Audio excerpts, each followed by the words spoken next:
Today on the broadcast, we have Brad Battin. He's an MP. He's also a shadow minister for sports, police and corrections. Thank you so much for joining us. And it is a historic day that we are meeting today because, Mr. Battin, I believe you were part of the interaction that several of your MPs had as Prime Minister arrived in Australia. You were part of the ceremonial welcome as well, which was accorded to him in Melbourne. Great fanfare. And it's not just about the Prime Minister, it is the relationship between the two nations that everyone has a lot of high hopes for. What was your interaction with the Prime Minister like? Thank you so much. Thank you for having us on, and it is an exciting day. At this stage, I actually haven't been involved just yet. I'm going down straight after this interview. We're heading down. Okay. There'll be about 30,000 local Indian people who are coming into the one event to come in and celebrate Modi being in town. And I can tell you from the people from my community, they're very excited. They're looking forward to the evening. It's going to be a big, as you said, it's a big fanfare. There'll be lots of celebrations. I'll be joining other members of Parliament from the Victorian Parliament to go down and have our official welcome. And we're starting in about the next hour and a half or 2 hours. And I'm sure that'll be an exciting night for the whole audience. In fact, the relations between the two nations, especially under Prime Minister Modi and Australia, have been flourishing for quite some time now. As it happened, your party was in power under both Prime Minister as well as Scott Morrison now currently. Well, there is a different government now under the Labour Party, which is led by Anthony Albanese. So what really are going to be the constants when it comes to a shift in power? Or do you see that there are very fewer differences when it comes to relationship in India? Well, I can speak mostly on the Victorian part. Here in Victoria, our former Premier, Ted Baillieu, back in 2010, had a very strong relationship with the Indian community and ensured we opened up the doors for trade locally. So Victoria, obviously one of the states within Australia. Since then, many of us have had the opportunity, and it is bipartisan, many of us go across and ensure we keep those conversations going about trade. But what we do know now is I've been over to India 3 or 4 times now, and I've thoroughly enjoyed not just going and visiting, but discussing with businesses, particularly in education. Education is one of our biggest trades that we have between us and India. And I think it's really important that we continue those discussions and those open doors going forward. And our Governor-General here in Victoria actually was one of the ones with Monash who went over and opened up one of the schools over there to keep the bilateral relationships going. But education is a big focus for us, but we also know whilst the feds talk about the defence and ensuring we can have a defence cooperation between India and Australia, we talk about it more from here about the production of what we can work together on, equipment, etc. as well. So what can we produce here in Victoria? What can we collaborate with going back over to India, whether it's in security or the actual manufacturing of items as well. Well, speaking about collaboration, a short while back, in fact, there's news coming in that our two nations are working on some kind of an arrangement when it comes to the supply of uranium to India as well. This is, of course, part of an agreement which was signed for the civil nuclear cooperation in 2015. However, it's taken about 10 years now to operationalize. Do you think this is going to be one of the key ingredients in the energy partnership between the two nations? Yeah, I understand there's an agreement. I haven't seen or been part of it, but there is an agreement being done between our Prime Minister and your Prime Minister and the governments to talk about uranium and other energy policy. What we do know is when we talk about energy, we want to ensure that we become a very big partner, whether it's all of Australia or my focus here on Victoria, with the Indian community and with the Indians. As they grow, the country, as we know, will have probably one of the largest middle-class populations in the near future. It's really important that Australia and particularly Victoria have a focus on how we can support that with that growth so we can have a win-win from both sides of governments, whether it's here in Victoria or over in India as well. And that includes looking at uranium and other energy supplies. We've also supplied gas in the past, and we want to continue those relationships moving forward. In fact, since you touched upon the case of West Asia, the war unfortunately has resumed. We speak to you at a time where there seems to be another rough patch coming up. What do you see as the implications for the Indo-Pacific regions because of this war? And how can India and Australia be partners in containing some of the fallout of the war? I think we hear a lot about it from what's happening, particularly what's happening in with the fuel supplies and energy supplies coming out from there. I actually think there's a great opportunity for Australia and India to work closer together on this, and others from the Southeast Asia community to come across and work with Australia closer. There'll be plenty of opportunities that we can grow our industries and grow connections and grow those relationships. And we know we've already started to do it, particularly in the Pacifica, and we're seeing more and more connections through there. But to start to see more connections now, right now we've got that opportunity, particularly if there's going to be an issue with fuel supply, that we can work together to guarantee fuel supply for our nations in the future.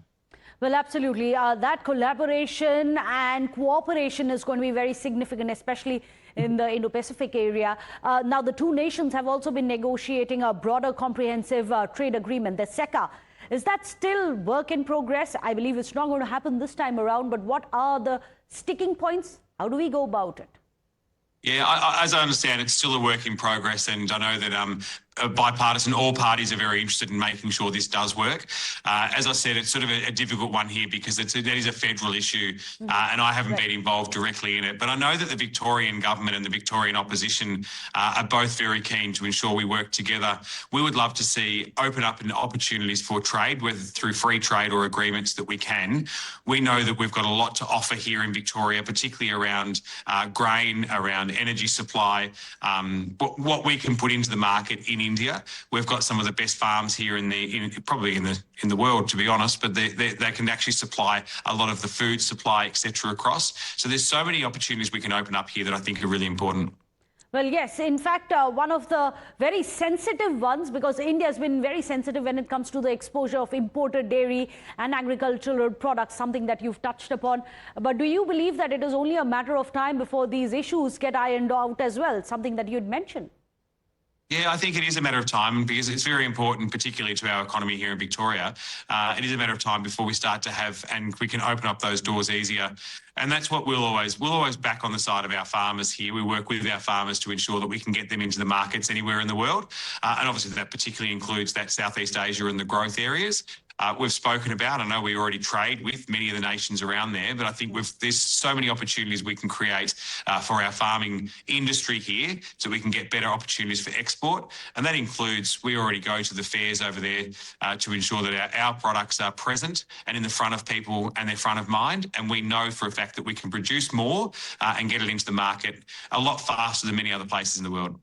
Well, you're the Victoria Shadow Minister, and there's a huge Indian diaspora there.